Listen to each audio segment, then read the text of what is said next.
Bismillah, alhamdulillah, salatu wassalamu ala rasulillah. The hadith we had started 2 nights ago. Hadith number 238 in Sahih Muslim. We were reading the hadith and commenting as we go. We read this part. عن ابن عباس رضي الله عنهما عن رسول الله صلى الله عليه وسلم فيما يرويه عن ربه تبارك وتعالى. This is a narration from Ibn Abbas. He took this information from the Messenger sallallahu alaihi wasallam, and the messenger is relaying to us information that he received from Allah, the Most High, because this is a holy hadith. This is hadith Qudsi, and we talked about the difference between a regular hadith and the hadith Qudsi, right? قال إن الله كتب الحسنات والسيئات ثم بين ذلك. The translation is,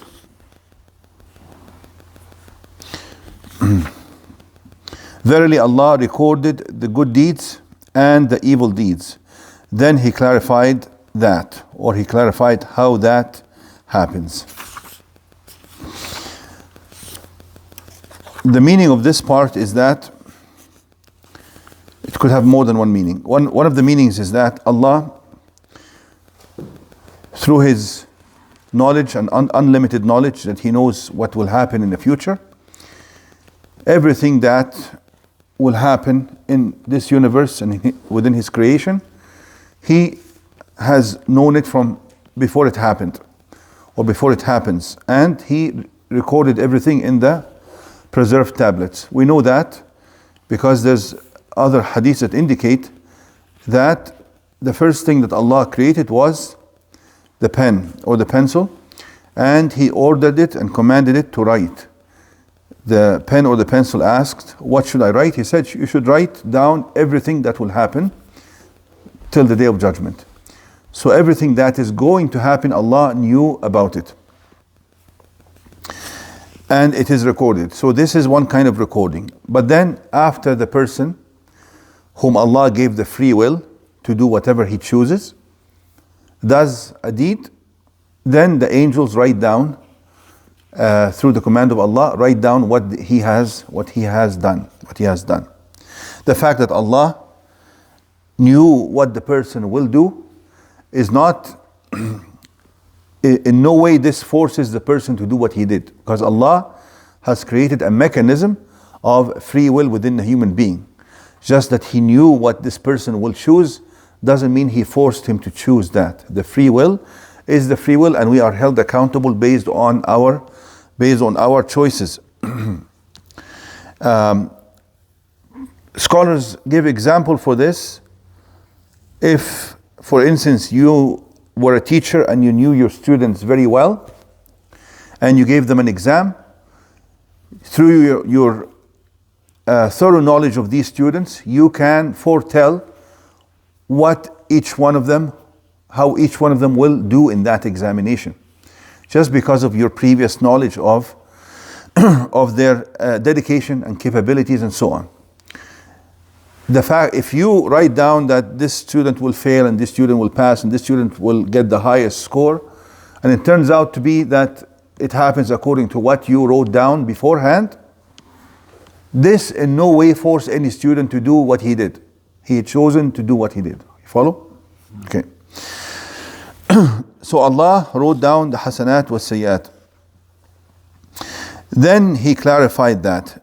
This wording could be from the narrator himself, Ibn Abbas, that the messenger then clarified how Allah writes down the good deeds and the evil deeds.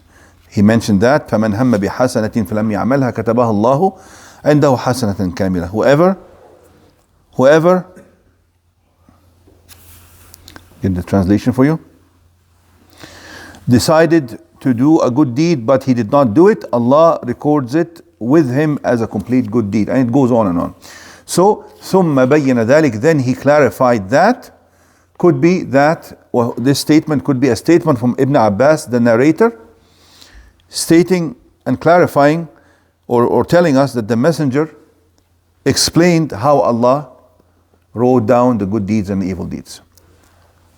Another meaning of this first part of the hadith is that Allah is the one who determines and defines the evil deeds and the good deeds. He is the only one who defines what is evil and what is good. Inna Allah kataba al-hasanati wa sayyiat. Here, kataba doesn't mean he recorded it in the preserved tablet. The other explanation says that Allah determined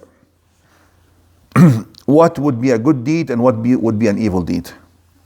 ثُمَّ بَيَّنَ ذَلِكَ. Then He showed us, then He revealed to us, so that we should know what is evil and what is good, so that we do our best to follow what is good and do our best to avoid what is evil. You follow the two different meanings here? And that's very important, because for us as Muslims, the only one who has the right to define what is evil and what is good is Allah.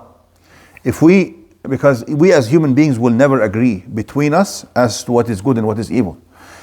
For many nations, usury and interest is something good, and they are practicing it, and the more interest they can get, they feel that they've done a better job, right? While Allah determined that this is a grave sin and a great kaba'ir. It's an evil sin, a major sin. And then many other things you'll see that human beings will never agree upon. You'll see nowadays that even amongst those societies in the West, even amongst themselves, they cannot agree upon what is right and what is wrong. And from society to another, or from generation to the other, people keep changing their minds and their ideas. Now they can't even define who is a male and who is a female. They have reached this level where they cannot even identify the obvious things that nobody would ever dream of or imagine of questioning just maybe 40 or maybe 20 years ago. Nobody would even think about what is happening nowadays of not being able to define the sex of your child. It's crazy. But so Allah Azza wa Jal defines what is evil and what is good, what is right and what is wrong. Then He reveals this through His messengers and revelations to humanity. ثُمَّ بَيْنَ ذَلِكَ. And then it talks about فَمَنْ هَمَّ بِحَسَنَةٍ. So basically the hadith goes on and says, so if a person